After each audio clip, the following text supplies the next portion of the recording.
If you're a married couple, you have to have a minimum 4 bank accounts. The best advice I ever got. You need 4 bank accounts. If one person is working in the house or if 2 people work in the house, it don't matter. You need 4 bank accounts. You take your money, financial planner taught me this. You put both monies in one account. That account takes care of all necessary items. Car notes, mortgage, rent, electric, gas, food, everything that maintains your lifestyle. The second account that you have is a savings account that requires 2 signatures to move. But out of every check, I don't care if it's $5, $10, or $100, you gotta agree to put something in that savings account. That money cannot be moved unless it has 2 signatures. Then the third and fourth account you need is her personal account and your personal account. You decide what the allowance is for each of the people. I am not allowed to tell Marjorie what she can do with that money that's in her account. I can't check it. I can't go behind it. She can't say to me about mine.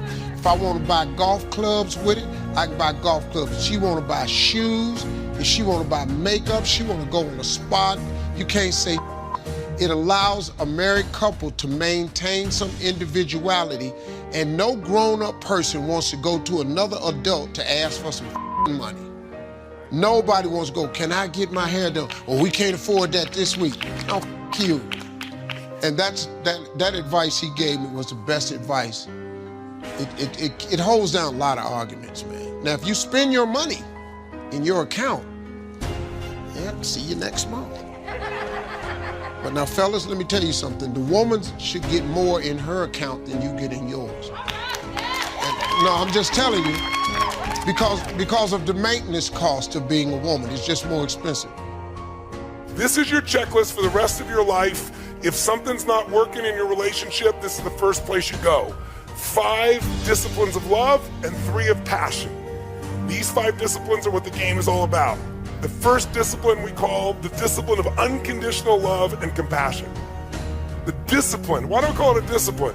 Because you don't always feel unconditionally loving and you don't always feel compassionate. If your triggers get fired, if something triggers your masculine or feminine, animal in you, that survival instinct in you based on something going on, you may not show up so, unconditional in your love and compassion. What this really means, put it in one phrase, put your lover what? It's not about you. That's the law. You put your lover first. If you are having problems in your relationship, I can promise you that the problem you're having right now is you're feeling pain right now, and it's because you're focused on yourself, not your partner. You're focused on what you're not getting. You're focused on what your partner's not giving you. You're focused on something that's not happening there. This is the #1 law. You want to have an extraordinary relationship? Tear up your rules. Make this your #1 rule. #1 rule is my lover comes first. My #1 rule is if you're in love, you put their feelings and needs before your own. Second discipline, real quick, the discipline of absolute courage and vulnerability. Absolute courage and vulnerability. This is learning to love no matter what. I mean, truly no matter what. Now, how many people are going to do that? Not many. Not many people are going to have an extraordinary relationship. But what I mean by this is, if you have courage and vulnerability, that means you tell the truth. That means you open up. Most people, out of a lack of courage, hold back their gift. This idea that you're going to give pain to somebody you love, you're going to punish them, that takes no courage, that takes no vulnerability, that's just stupidity. So the more vulnerable you are, the more power you have, because love penetrates all. Third law, it's the law of positive intent. The discipline, I should say, of positive intent. By the way, discipline weighs ounces, regret weighs tons.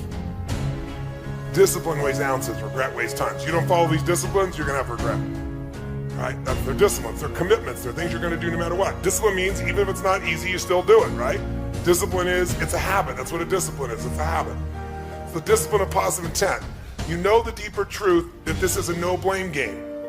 You know that when something happens, no matter what it was, like when I said that to her, my girl knew. She and I made a decision early on. I decided, and this is a decision I encourage you to make if you haven't made it, or make it anew if you haven't made it in years. I decided I knew this woman's soul. This woman's soul was as pure as anything I could ever dream of in my life. I knew that I loved this woman. Her soul was pure. So no matter what happened, I would serve her. And no matter what happened, no matter what she said, no matter what she did, I would know, even if I couldn't figure out how, the intent was pure. The intent was wanting to get closer. It looks mean, but she's scared. It looks vicious, but she's just freaked out.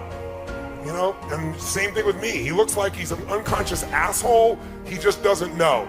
It looks like he doesn't give a shit. He's actually a masculine male, and this is what they do, right? We shifted the meaning to always there's an empowering meaning because there's never negative intent, no matter what it looks like, no matter what was said. And by having that, along with that, the discipline of positive intent, in a sense, no blame game, we immediately apologize. It doesn't matter what has happened.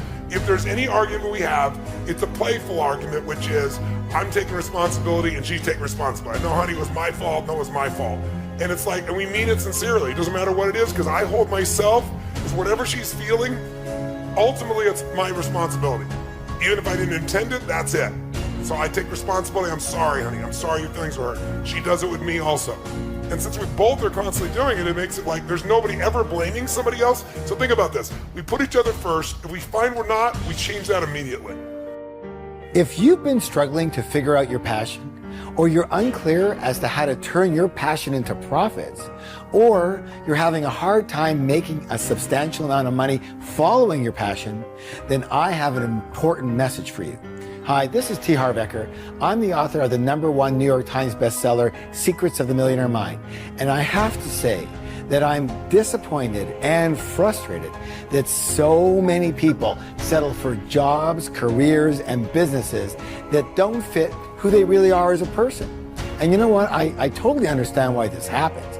I mean, we have this old and often ineffective system called school that promises that when we graduate, we'll have this great job waiting for us. Well, one of them that's going to make us good money so that we can live comfortably and have a great life. You know what? Back in the day, maybe that was the case for a lot of people. They did get a good job after school, but it only allowed them to make some decent money and hopefully pay the bills. Basically enough to survive. Now, if you're in a generation younger than me, then many of you have actually had it much worse, because the job market, in case you haven't noticed, has been extremely tough. And a lot of you have taken pretty well anything that you could get. And you know what? There's no shame in that. I mean, we all need to make some money for the basics, yes? So I totally understand that. But what about the other important parts of our life? Does being in a job that you don't like or just earning a living result in a fantastic life? If you hate getting up in the morning and going to work and you mostly live for your weekends, does that allow you to be fully happy? To me, this is robbing you of the most precious thing you've got, your life. Why? Because most of us spend the majority of our time working more than anything else that we do. Yes or yes? And if you don't really love what you do, then guess what? Then you can't really love your life. I hope you can relate to that, yes? So I sure can do that myself. I mean, I can relate to all of this because, you know what? This was one of the biggest challenges I ever had in my whole life. Early in my career, I actually had 14 different jobs and 12 different businesses in just 10 years, searching for the right work. I was looking for the hottest new businesses and upcoming trends, and I was trying anything where I thought I could make money quickly. And even though I was sure, I was positive this was the route to happiness and success, I ended up with what? Little money, little meaning, and very little or no fulfillment at all. And it wasn't until I stopped looking at outside opportunities and started looking inside that my life changed. And for the first time, I started to get really clear. And what I found out was that what I was searching for was not outside of me at all. It was inside of me.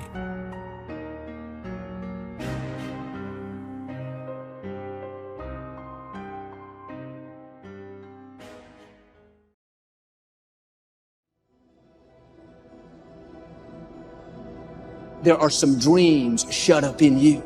Like fire, you're going to feel your destiny calling out. May not have happened the first time. The loan didn't go through. You didn't get chosen for the part. The medical report wasn't good. That's okay. It's still in you. This is your time. This is your moment. Shake off the doubt. Shake off the negativity. You're at the right place. You're at the right time. Now all you've got to do is get in the right frame of mind. Lord, I believe this is my year to get healthy and whole. This is my year to meet the people of my dreams. This is my year to go further in my career, to step into a new level of my destiny. This is my year to accomplish dreams, to break free from this depression. This is my year to meet the right people. This is my year to get healthy and whole. This is your year to see double.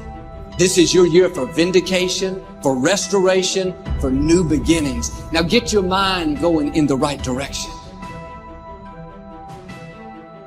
This will be a transformative year.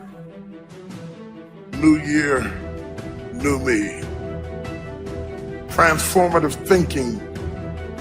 God is about to transform your thinking, your mindset, your approach to life. The Lord said that there's more inside of you than what you have perceived. There are gifts in you that you have not tapped into yet. This is your year of transformation, rethinking, removing, retooling, new friends, new environment. I'm tired of doing what I used to do. If I always do what I've always done, I'll always be where I've always been. I'm going to throw it behind me. Truth of the matter is, everybody in here is going through a change. We are all in the process of transforming to a higher, better expression of myself. Don't let the habits of my past stop me from this metamorphosis. Things that used to worry me, not gonna do me like that. Things that used to get on my nerves, people I had to respond to in anger, not gonna do me like that. I'm focusing on what's in front of me. What separates us is transformation, the desire to evolve, the passion to get up off the ground and stop eating dirt. Your perception has everything to do with how this year is going to work. It is not what you perceive about me. It's what I perceive about me.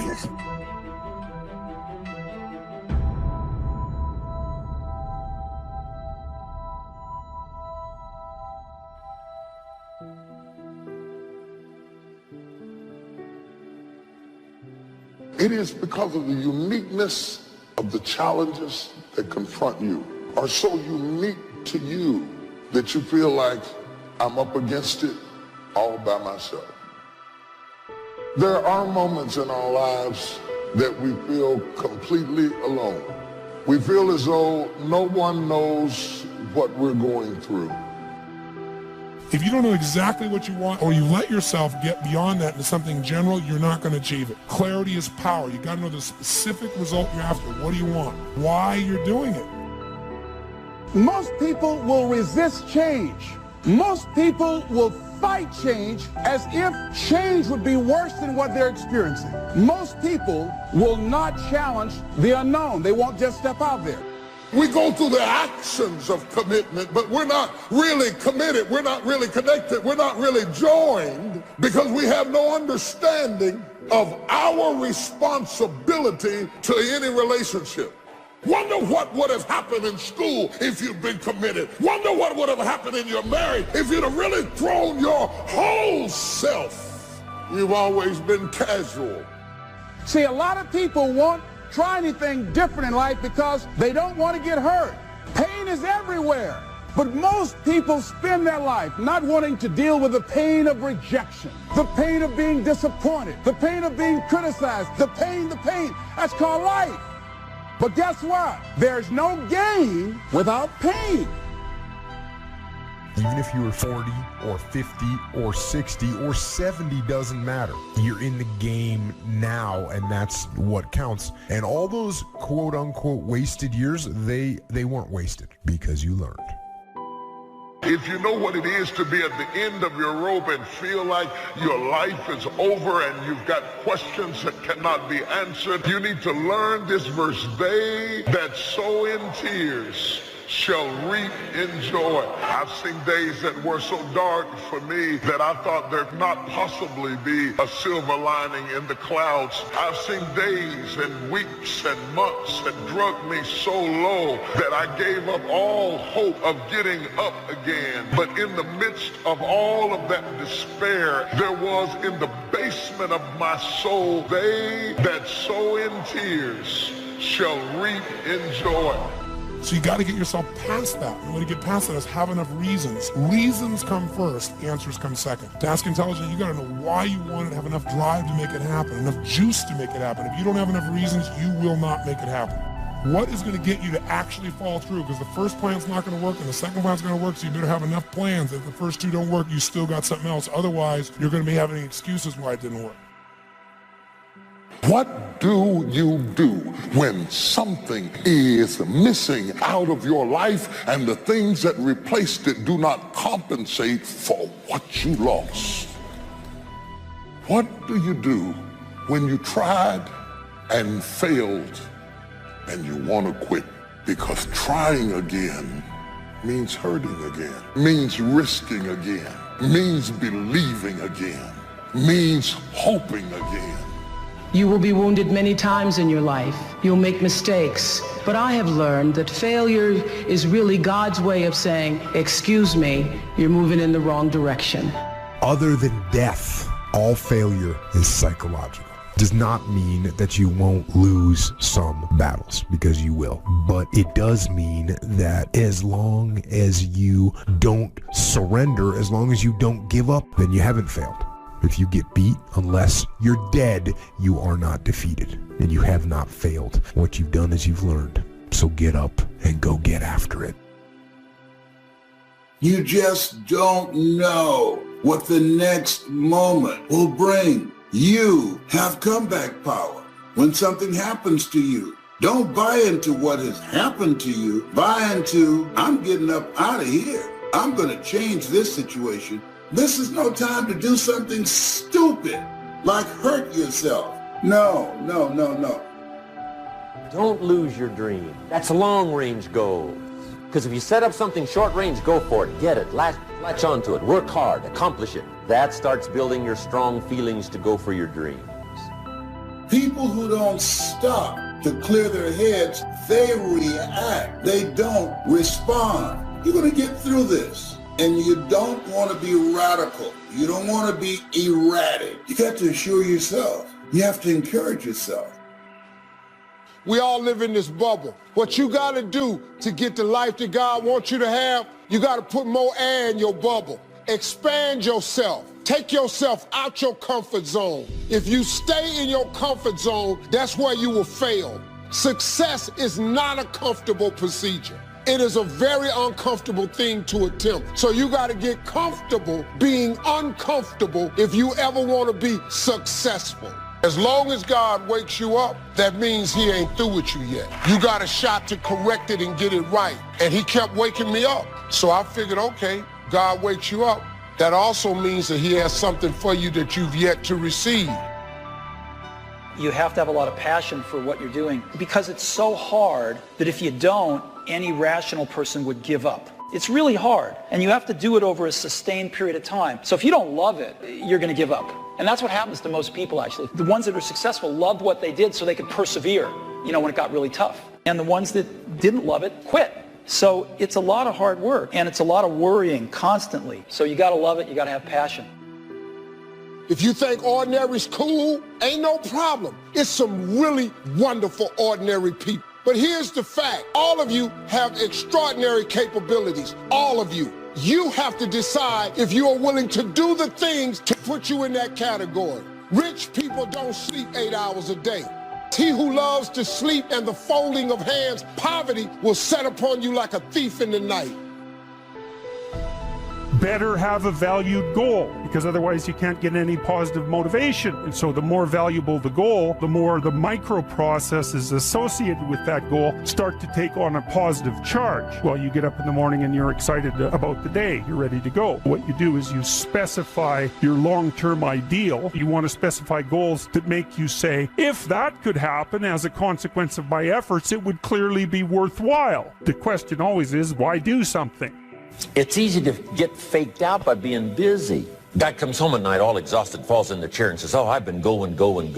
Here's the big question, doing what? It's not the going. Some people are going, and they're doing figure eights. So don't mistake movement for achievement. The next question might be, well, where should you look for worthwhile things? You need a family, you need friends. Like, you don't need to have all these things, but you better have most of them. Family, friends, career, educational goals, etc. You know, that's what life is about. And if you don't have any of those things, then all you've got left is misery and suffering. So that's a bad deal for you. If you can't be good company to yourself, you can't be good company with anybody else. I heard a song called I'm Lonely Whenever You Are Around. Have you ever had that kind of experience? Yes, you have. You could be lonely in the middle of a crowd, alone in your thoughts, people surrounding you, and you're lonely because you have a different kind of mindset. The energy is different, and your mind is in another place. There are people that are lonely who are living together. Unfortunately, there are people who are not handling it well. Don't just focus on how dramatic the change is. Focus on the area that's beneficial to you. Focus on what is it that you have going for you to negotiate the change. And so in this time where we are, that everybody would recognize that dramatic change has taken place. And many people are stressed out. Many people are frightened. Many people are confused and don't have a clue on what to do and feel overwhelmed. And so say to yourself, I am free to create a new life for myself. I'm aware of the fact that I have the ability to make my life recession-proof. Right now, I am my boss. Who it is that you're trying to be, you aim at that, and then you use everything you learn as a means of building that person that you want to be. And that's fine, except you'll fail all the time then. You just won't know it until you've failed so badly that you're done. And that can easily happen by the time you're 40. I would recommend that you don't let that happen. Okay, so once you get your goal structure set up, you think, okay, if I could have this life, looks like that might be worth living. Anxiety provoking and threatening, and there's going to be some suffering and loss involved and all of that. The goal is to have a vision for your life. Then you turn down to the micro routines. It's like, okay, well, this is what I'm aiming for. How does that instantiate itself day to day, week to week, month to month?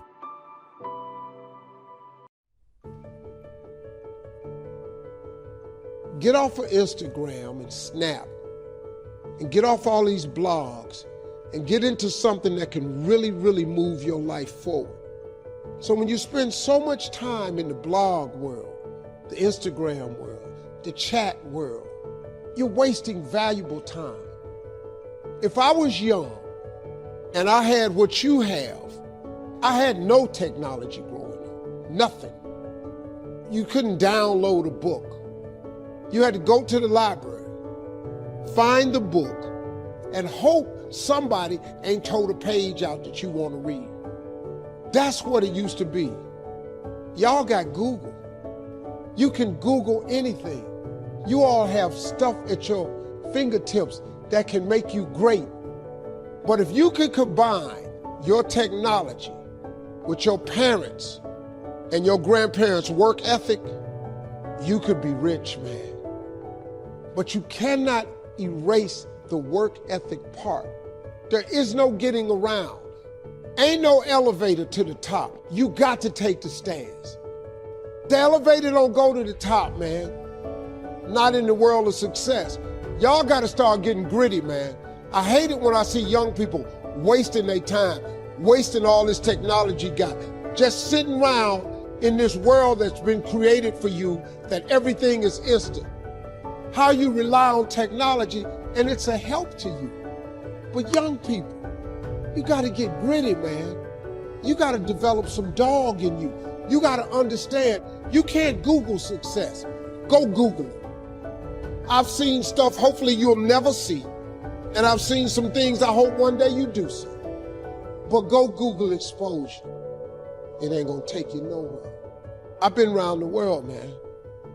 I have a life of convenience now. But in order to get the life of convenience, you gotta have a very uncomfortable life. You got to get comfortable being uncomfortable. Stop trying to do everything the short way. Stop trying to figure out the easy way. I got news for you, man. It's not happening, young people. You got to get messed up sometime. You got to get dirty. You got to get your feelings hurt. You got to get disappointed. You got to get told no. But at least then, when I see somebody trying and I tell them no, I try to at least give them something else. See, I'm not going to hand you a fish sandwich. I'll teach you how to fish. See, most people want it easy. See, if you easy come, easy what? Easy go. I was hoping that circumstances outside would change. Then here's what I found out. It isn't going to change. So then my question was, if it isn't going to change, how will my life ever change? And here's what my teacher taught me. When you change, everything will change for you. When you get better, everything will get better for you. Work harder on yourself than you do on your job. See if you can find some ways to multiply your value to the marketplace. And he said your income will immediately start to change. You don't have to change the economy. You don't have to change countries.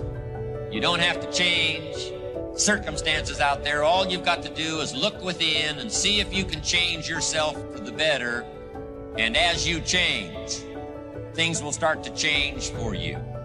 The real problem, which, by the way, no one ever talks about, is that everywhere we look at society, we celebrate victimhood. We are no longer celebrating people who put in the work. We are no longer celebrating people who overcome. Instead, we are celebrating people who have the saddest story, who suffered the most.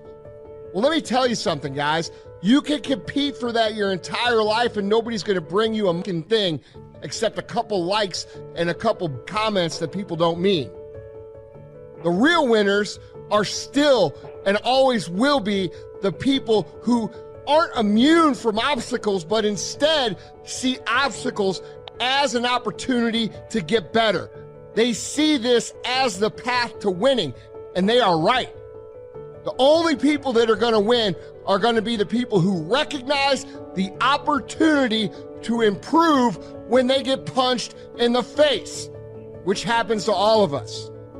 So if that's you, if you're sitting there at home and you're posting sad story after sad story after sad story, realize that that's all you're ever going to have. And I would suggest that instead of seeing life through the perspective of who's going to be the biggest winner of the losers, start being who's going to be the biggest winner. There's nobility in that. There is nobility in overcoming hardship. There is nobility in overcoming obstacles. There's nobility in creating a story that other people are inspired by. You know why? Because it shows people what's possible. It shows people who are coming after you in this life what they can achieve. Our obligation to this planet is to make people behind us better. Do more. Let me explain what I mean by do more. I remember I was in an office. I was brand spanking new. It's 2002, 2003. And Saturdays, we were all young, and there was a bunch of pretty girls in the office. And everybody Saturday night wanted to go to Dublin's. Everybody wanted to go clubbing Saturday night. And I was in the office, 5 o'clock, everyone's leaving. 6, 2 people left. 7, I'm staying. No one's there. 8, I'm staying. 9, I'm staying. 10, I'm staying. Everyone's gone. 11, I'm staying. By that time, I'm so wiped out, I'm not going to the club. I'm going home, reading a book, going to sleep. Boring to you, right? It's boring to you, right? Now, fast forward and ask me what places I've partied and have had fun with. You won't even believe half the stories if I told you. You would say there's no way in the world you've partied with prime ministers and governors and senators and billionaires and all this other stuff, because I didn't want to just get too excited about Dublin. There was a time it was exciting to me. Again, how big is your purpose? How long will you put your activity with the efforts? And then does it match the standard of behavior that you want to put up? So do more. If a person leaves at 6, you leave at 8. If a person makes 100 calls a day, you make 200 calls a day. If somebody practices 3 hours, you practice 5 hours. If somebody practices 6 hours, you practice 8 hours. If someone reads 2 books, you read 4 books. Just do a little bit more. Do a little bit more. Subscribe to the now mentality. Subscribe to the now mentality. We'll call them tomorrow. We'll call them now. Well, what are we going to wait till tomorrow? Call them right now. What are you talking about? Let's call them right now. Do it now mentality. Work ethic is a part of it. Now. Do it now. Not tomorrow. Now. Now. Okay? Procrastinate tomorrow, next day, 3 hours, 5 hours. Let's do it right now. Don't fall for the work smart only concept. 4-hour work week is work smart. I get it. I respect it. Some people like that.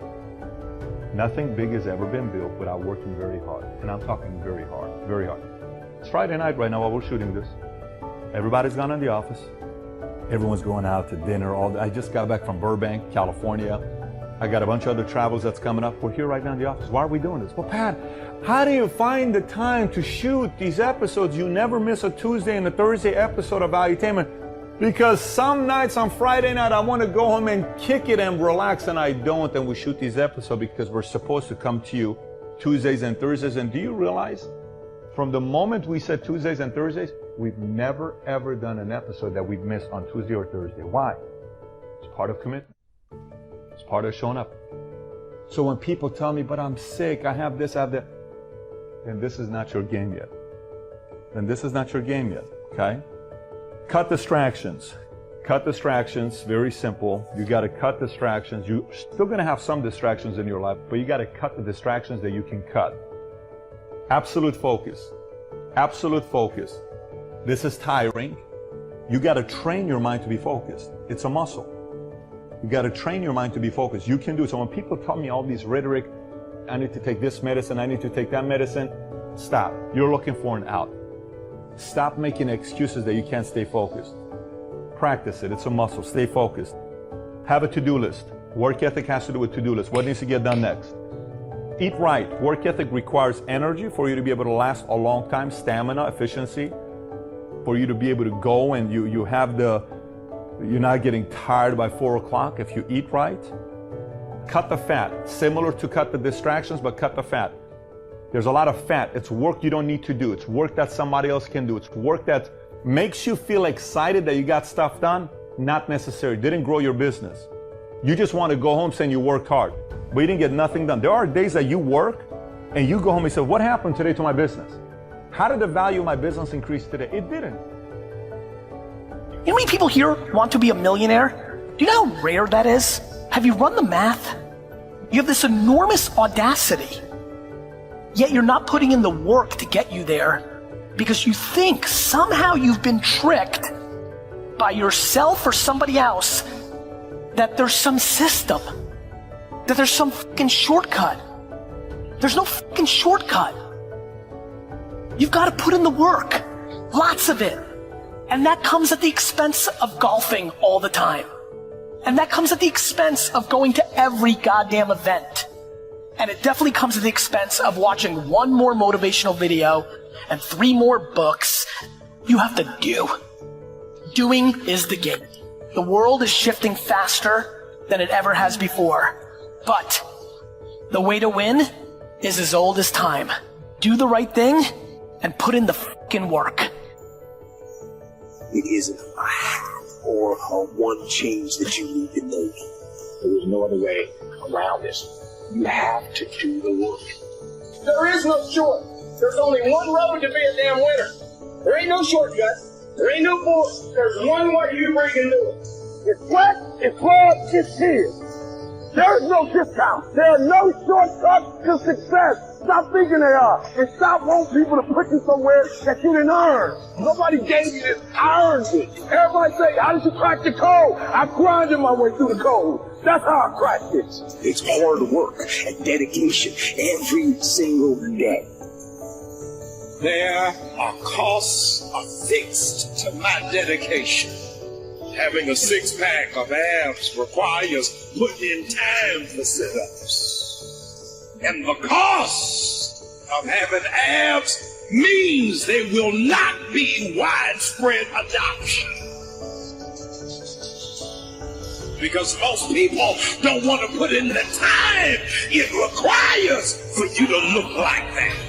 They envy your results, but they are not jealous of your process. You're not willing to put in the work that it takes for me to be able to occupy this level of excellence. I refuse to bring myself down to the doldrums of average. Why? Because I work too hard. You ain't gonna reckon in one moment when it took me time to build. Stop looking for a shortcut. Go find your discipline and drive that you will. Then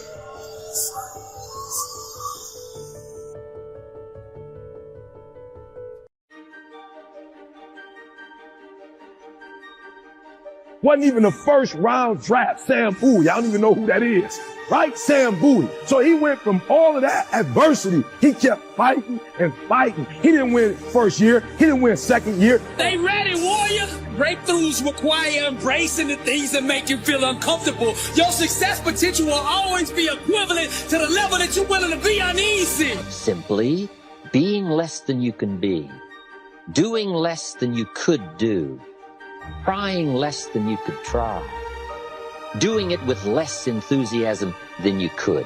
I think it somehow damages the mind. Every one of you in this room were born to leave your fingerprints on history. 9 years ago, man, I did this, and I would encourage some of you too. I took a piece of paper and I wrote down my dreams and my goals, and I slapped it on a bathroom mirror. And every single day I would wake up and I would look at it. And I said, every choice that I make, every decision that I make, I'm going to bounce it off. Is that going to help my dream become real? Or is it going to help destroy my dream?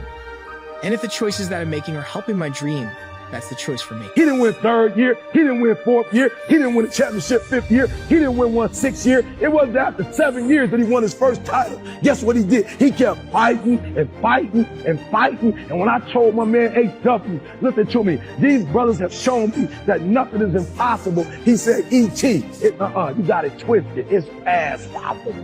Are you hearing what I'm saying? Revolutionized my life. He said it's past possible. See, this is the thing you gotta understand. When somebody say impossible is nothing, you still talk about two double negatives. You talk about a negative here, nothing. A negative here, impossible. He said you got it twisted, Eric. It's not impossible. It's not that nothing is impossible. It's past possible, meaning that there's no way you can't do it. Oh, you're not hearing me. And when he said that, it changed my thought process, because I'm gonna keep it real with you. Greatness stokes perseverance. Success is governed by the law of supply and demand. The universe will supply whatever your faith demands. Someone with real faith needs no external validation. They just own the dream with absolute belief. Opportunity will always find the person who refuses to quit. It's your faith, not your circumstances, that destiny bows to. Those brave enough to dive into the dark unknown to achieve their dream shall see the world begin to move and shift to bring about the circumstances required to call that dream out of the abyss and into the light. I'm Dr. Billy Allsbrooks, and I am blessed and unstoppable. Motivational art. Welcome to the Louvre. Impact 1 billion. And to God be the glory. It's past possible.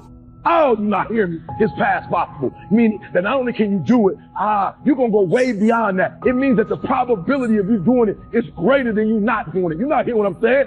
When you say it's past possible, that here, not only will you do it, but the odds are in your favor. That's a whole nother level. It's past possible, meaning that there's nothing you can't do. that the odds are for you and not against you. So you go get that PhD. So you go get that master's. So you go back to school. Are you hearing what I'm saying? Are you hearing what I'm telling you? It's past possible, meaning that all you got to do is start. Because if it's past possible, as soon as you start, you know you're going to set records. You know you're going to take it to the next level. You know what's going to be that you're going to do what's never been done before. So I challenge you, it's past possible.